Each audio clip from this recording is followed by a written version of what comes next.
జగిత్యాల జిల్లా మాల్యాల మండలంలోని కొండగట్టులో పౌర్ణమి సందర్భంగా గిరి ప్రదక్షిణ కార్యక్రమం భక్తుల రద్దీతో కిటకిటలాడింది. ఒకవైపు గిరి ప్రదక్షిణ, మరోవైపు స్వామివారి దర్శనం కోసం తరలివచ్చిన భక్తులతో ఆలయ పరిసరాలు ఆధ్యాత్మిక వాతావరణంతో నిండిపోయాయి. గిరి ప్రదక్షిణలో సుమారు 35,000 మంది భక్తులు పాల్గొన్నారు.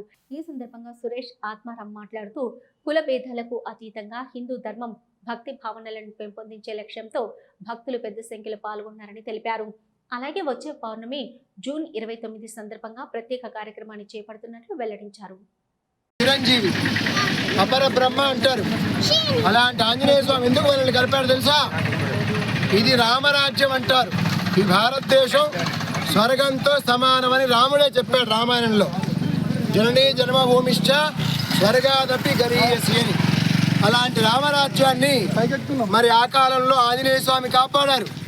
మరి ఇప్పుడు కూడా మనందరిలో దూరి ఆయన చెప్తున్నాడు, దేశాన్ని ధర్మాన్ని రక్షించుకోండి. పరాయి మతాలు, ఎడారి మతాలు, మానవత్వం లేని మతాలు మన హిందువుల్ని చాలా ఇబ్బంది పెడుతున్నాయి. ఎలాగైనా సరే దేశాన్ని ధర్మాన్ని భ్రష్టు పట్టించే విపరీత పరిణామాలు చేస్తూ ఉన్నాయి. ఇది మనం కలిసికట్టుగా ఎదుర్కోవాలి. దాని గురించి మాత్రమే గిరి ప్రదక్షిణ. ఎన్ని గ్రామాలు కదులుతున్నాయి. నిస్సందేహంగా భారతదేశం వీళ్ళందరి చేతుల ద్వారా రక్షించబడుతుంది. బజరంగబలి హనుమానికి జై శ్రీరామ్. శ్రీరామ్. భారత్ మాతాకి జై. జై కొండగట్టు అంజన్న. కొండగట్టు అంజన్న గిరి ప్రదక్షిణ 41వ దాదాపు 30,000 మంది భక్తులతో అత్యంత అద్భుతంగా జరిగింది. ఈరోజు ఇంకొక అద్భుతం ఏంటంటే, మన కొండగట్టు గిరి ప్రదక్షిణకి ఒక అద్భుతమైన పాట రాయించారు మన బత్తిని శ్రీనివాస్ గౌడ్ గారు. వీరు సింగర్ అండి, వీరే మ్యూజిక్ ఇచ్చారు. శ్రవణ్ గారు,